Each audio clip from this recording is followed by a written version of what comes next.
So a lot of guys, they come to this crossroads in their personal development journey.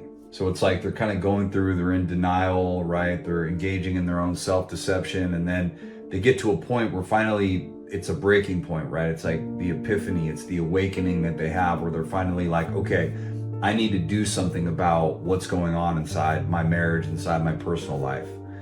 And they finally make that decision. And a lot of times it's motivated by their marital issues. It's motivated by issues they're having with their wife. And so they finally decide to make that change, and they can either go one of two directions.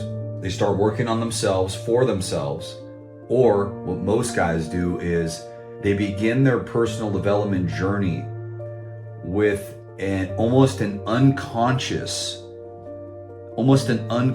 contract that they sign mentally that says, I'll work on myself if, and then they attach an expectation to it. So the entire time, their personal development journey is really more about expectations and outcomes that they want to achieve with their wife. And the problem with that is the journey is then motivated extrinsically, externally, right, by their wife or outcomes that they hope to create. So a lot of times they don't remain consistent because once they achieve that outcome, then they kind of digress back into a former version of themselves.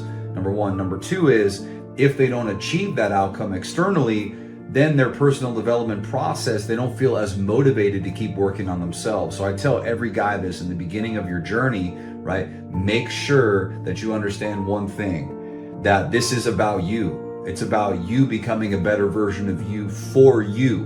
And here's the thing, this isn't selfish because you becoming a better version of you for you first.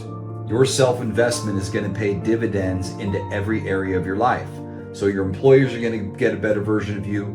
Your kids are going to get a better version of you. Strangers are going to get a better version of you. And most importantly, your wife is going to get a better version of you. But understand that your personal development process cannot begin with an expectation or rules or contracts that you go into, whether conscious or unconscious, that say, yeah, fine, okay, I'll work on myself, but only if my wife A, B, and C.